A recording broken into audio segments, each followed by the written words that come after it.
really get your target, zeroed in, and they can move pretty quick sometimes. So yeah, I mean, all of it can improve.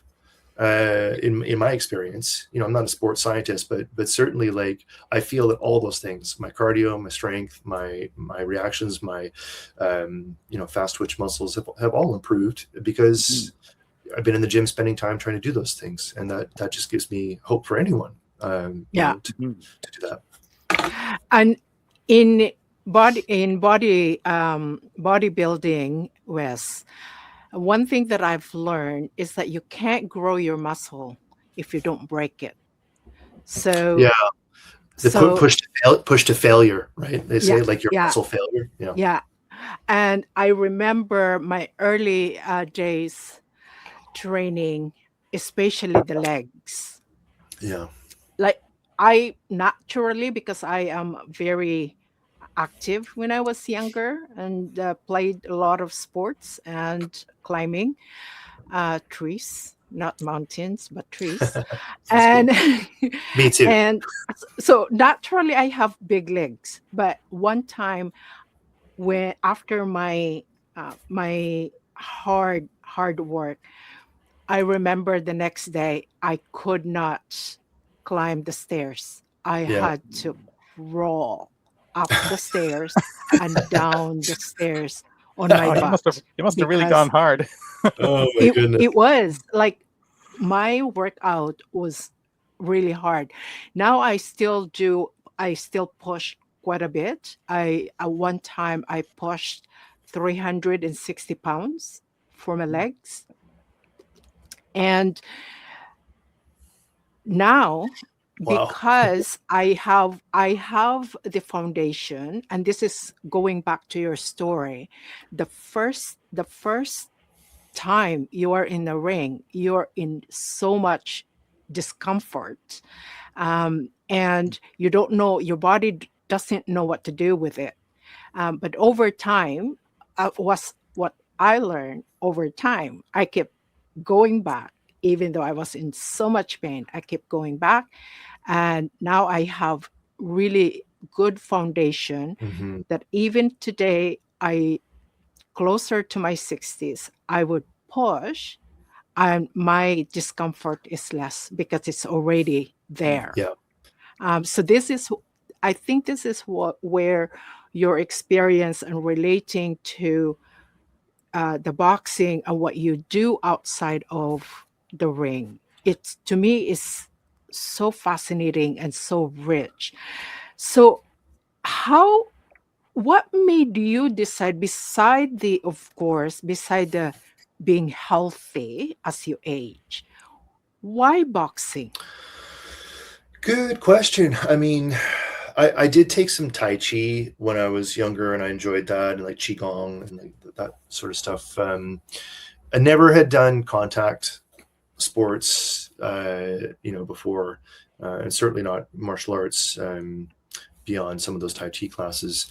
I've always liked boxing. I've always found it interesting. I think I never got big into MMA. There's just something about boxing that I think was maybe slightly more gentlemanly.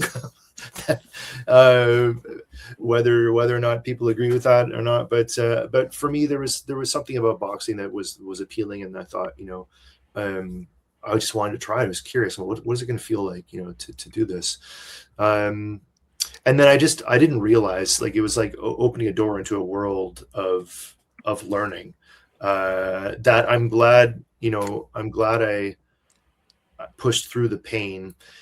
And I think it's important, maybe pushing through the discomfort is more how I would put it, because I do think as we get older, it's important to listen to our bodies and to recognize that, yes, there's a good type of pain that comes when you're like doing squats, and like the next day you're like, oh, it hurts to walk up the stairs, and then there's other types of pain where it's like, you maybe you need to go to the doctor, and that needs to be looked at, right? And so I think that, like, sort of just really recognizing that we do need to listen to our bodies, but that good type of pain and discomfort that comes from just a really good hard workout, is something that, like you said, I mean, like, it's part of that foundation that you're laying, and as you progress, you're going to do the same workout, and it's going to feel like nothing, you know, or it's not going to feel certainly like it did that first time. And then, you know, that's when the fun comes. Well, how much further can I take this? What's my body capable of if I was able to push through these layers of discomfort and like you said, push it to that point of like, this is where you can't lift anymore, and now your body's going to have to build that new muscle tissue, which I think, which is my next point, is as you listen to your body, I think that for those of us in our 40s and 50s and older, we really need to understand that our recovery from those workouts is arguably just as important as what we do in the gym. And that Yeah. includes what we eat, that includes sleep, that includes stretching, the foam rolling, the everything, you know, going to physio, going to massage, if you have access to those sort of things. Like, I do think that is a hugely important part of maintaining, you know, your fitness, is the recovery. Yeah, and also let's extend this. We can take the metaphor of physical fitness and all these things that we have in place, these structures in our society, the medical system and everything, to mental health as well. And how do you listen there? And what sorts of apparatus do you need to work into your daily routine to maintain your mental health and flexibility and avoid injury of the mind? Mm-hmm. Yeah. And I'm glad you raised that too, because I found that like when I do have something, I used to run, I was running like doing 5K and 10K runs for a while, and felt really good doing that, but I kept on like hurting my foot with plantar fasciitis or tendonitis issues. And I mean, to your question, that's partly why I thought, oh, well, running just seems so hard on my body, I guess I'll try boxing. I mean, that's also hard on your body, of course, but like, I'll try something different. Boxing is like short distance and running. still get the same result or better. I think better. I think my cardio is better from boxing than it was when I was doing those 10K runs. But I like, if I go through stretches where I'm not in the gym, it's not like I sink into a depression, but I feel I'm missing it. And I'm like, I feel best when I have a complete day where I've been able to use my mind for my academic work or whatever else it might be. I started learning Spanish a few years ago. My wife and I went to Spain, and so I thought I took a little bit of Spanish when I was in school younger. There's a certain discomfort zone you have to get through when learning a language too. And like, I'm in Spain trying to have a conversation in Spanish, and I'm feeling like a fool, but you know, you kind of, it's like, it's the same thing. They forgive you. I know. Yes, they did. And I said "lo siento" many times, but yeah, like